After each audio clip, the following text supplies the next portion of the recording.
Pak Prabowo harus menghadiri deklarasi pada Walima di Jakarta Theater. Ya, acaranya tuh mulainya setelah jam 4, jadi beliau sudah sangat telat. Sudah ditunggu di sana sehingga beliau minta maaf sekali, sehingga beliau harus jalan ke sana. Jadi seperti itu di Pada Walima deklarasi di Jakarta Theater pada saat ini. Gitu. Rakornas yang hari ini, gimana tadi pengarahannya seperti apa? Sama kampanyenya akan mulai dari mana, Pak Rosan? Ya, nanti ditambahkan ya sama Pak Rod. Ya, kampanye kita besok memang kalau Pak Prabowo akan berada di Tasikmalaya. Beliau akan mengunjungi di 3 titik, nanti Pak Rosan akan menyampaikan, dan juga kalau untuk Mas Gibran karena besok adalah final Piala Dunia U17 di Solo, sehingga Mas Gibran banyak tamu yang datang ke sana, ada Presiden FIFA, ada yang beberapa menteri juga datang ke sana, sehingga beliau besok itu hanya berada di Solo. Kemudian pada hari Minggu Pak Prabowo insya Allah akan ke Banten, ya, masuk untuk ziarah, kemudian ke alim ulama, dan juga menemui kiai, dan juga bertemu dengan masyarakat, ya. Itu rencananya besok untuk di acara di Banten, bukan besok, 2 hari lagi di Banten. Kalau sore hari ini Pak Gibran jadi ke Jakarta Utara, Pak? Jaringan. Lanjutin soal arahannya bagaimana? Ya, arahan tadi ada soal dari Dewan Pengarah juga kan harusnya memberikan masukan ya. Ini baru belum. Ini baru mau mulai acaranya, sebenarnya tadi baru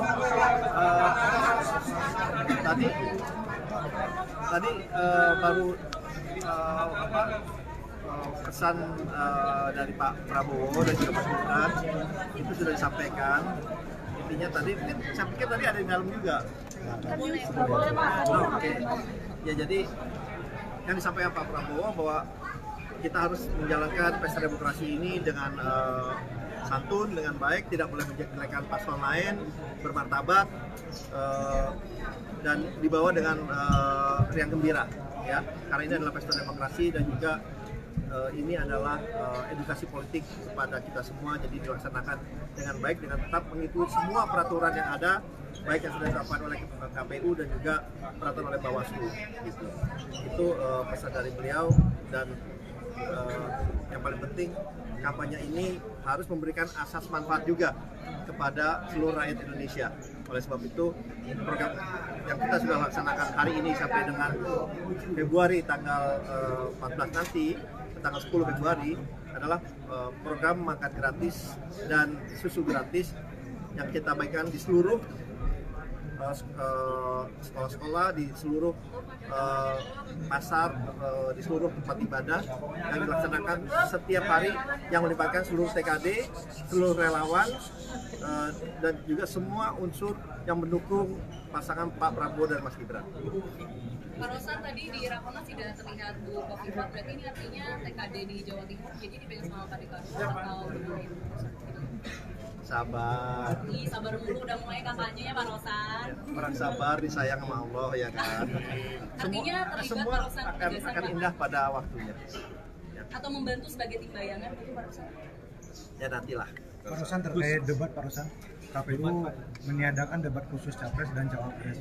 Jadi setiap debat, 5 kali debat itu selalu berpasangan capres dan cawapres. Bagi TKN ini menguntungkan atau merugikan dalam penyampaian gagasan nanti? Buat kami, kita adalah fokus kepada nanti pencapaian gagasan kami, visi misi yang kita sampaikan. Kita fokus ke situ, dan apapun aturan dari KPU ya kita ikutkan. Kita ikut aja kok sifatnya, ya. Mau aturannya seperti apa, ya kembali lagi yang seperti disampaikan oleh Pak Prabowo, bahwa kita harus mengikuti aturan yang sudah digariskan, yang sudah diputuskan, kita ikutin. Kita tidak bertanya lagi, kenapa. Kalau sudah diputuskan oleh KPU, kita laksanakan dengan baik, dan itu juga yang kita sampaikan kepada seluruh TKD di daerah, lakukan ini dengan baik, mengikuti peraturan dan juga kebijakan yang ada. Pak Rosan, kan topik-topiknya sudah ada ya Pak. Sekarang apakah dari TKN sudah mempersiapkan capres juga cawapres untuk topik-topik debat? Kalau nggak salah topik pertamanya itu soal demokrasi ya Pak. Ya kalau persiapan selalu ada lah, ya kan, namanya kita mempersiapkan diri untuk setiap debat, event, dan kita juga memastikan bahwa nanti yang kita sampaikan ini kan dalam debat itu waktunya juga biasanya kan nggak panjang ya, pendek-pendek. Nah dalam waktu yang pendek itu bagaimana kita bisa menyampaikan pesan-pesan inti kepada masyarakat Indonesia sehingga setelah acara debat itu kita harapkan edukasi politik ini menjadi lebih baik, menjadi lebih terbuka, dan juga pesan-pesan itu benar-benar dipahami dan dimengerti sehingga mereka merasakan asal manfaatnya di kemudian hari. Pak Rosan, sedikit Pak, kan tim TKN ini cukup besar banget hitungannya kan. Efektif nggak ya Pak kira-kira untuk bergeraknya, mengingat hari ini baru koordinasi dengan TKD meskipun di bawah sudah bergerak dari jauh. Sejauh ini kesulitan dengan tim besar itu seperti apa sih Pak? Ya memang rakornasnya baru hari ini, tapi kan kita melakukan koordinasi secara virtual itu tiap hari, tiap pagi. Ini dilakukan oleh sekretaris kita, Pak Nusron.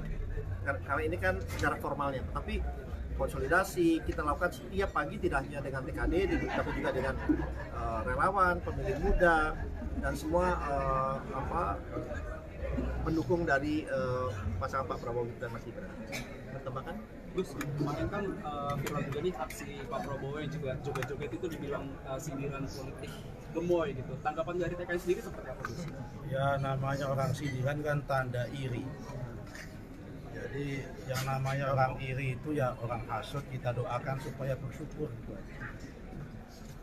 Terus apa lagi? Pak, ini terkait dengan program unggulan bagi-bagi susu dan makanan. Ini kan disorotin kalau misalnya nanti terrealisasi akan memakan anggaran APBN yang besar. Apakah ini sudah menjadi pertimbangan yang matang, mengingat juga kita ekonominya masih naik turun dan hutangnya juga terus meningkat? Oke, ya tentunya program ini kan kita sudah hitung dan sudah kita pertimbangkan dengan sangat-sangat matang. Ya, sekarang gini, mungkin saya contohkan. Kan dengan program ini diharapkan akan menjadi masyarakat kita dari bayi sampai dengan anak balita, anak kecil, anak sekolah, sebenarnya diharapkan tentu gizinya menjadi lebih baik. Kalau gizinya lebih baik, jadi dia menjadi lebih sehat, ya kan? Nah, kalau sehat itu kan biayanya akan menjadi lebih efisien daripada mereka sakit dan harus diobati. Itu pertama. Ya kan, mencegah selalu lebih baik daripada mengobati. Kedua adalah ini akan menambah kualitas dari anak-anak muda kita, dari bayi kita. Karena ini ibu-ibu dari hamil sudah diberikan bantuan makan gratis dan susu gratis, ya. Itu yang kedua. Ketiga, jadi kualitas manusia Indonesia ini akan menjadi lebih baik, produktivitas akan meningkat, karena selama ini yang menjadi sorotan dari penciptaan lapangan kerja kita adalah kita perlu meningkatkan produktivitas sumber daya manusia kita. Itu yang kedua, ya. Yang ketiga, justru dengan adanya program ini berdampak langsung di banyak pihak. Satu, tentunya dari sektor perekonomian. Ya, kita hitung ini akan bisa memberikan tambahan gerakan perekonomian 1-1,4%. Kenapa? Karena 400 triliun itu akan digelontorkan sampai provinsi, kabupaten, kota, desa. Kenapa ini akan menciptakan lapangan pekerjaan yang sangat luar biasa? Karena kan diperlukan yang masak adalah ya BUMDes, ibu-ibu di desa, kemudian melibatkan sekolah-sekolah, di pesantren-pesantren yang masak. Jadi ini pertama menimbulkan penciptaan lapangan pekerjaan. Kedua, ini akan menstabilkan harga-harga yang dimana merupakan PR kita selama ini. Begitu panen, harga turun.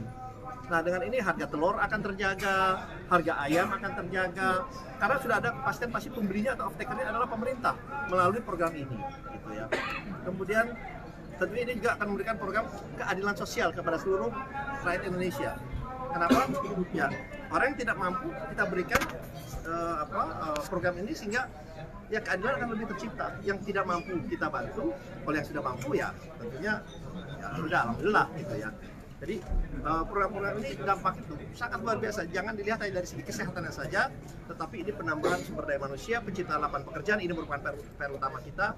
Kemudian keadilan sosial, dan juga peningkatan produktivitas dari masyarakat Indonesia dan kestabilan harga yang merupakan selalu PR dari kita semua selama ini. Oke? Ada di beberapa titik serentak itu ya Pak, yang soal pembagian makan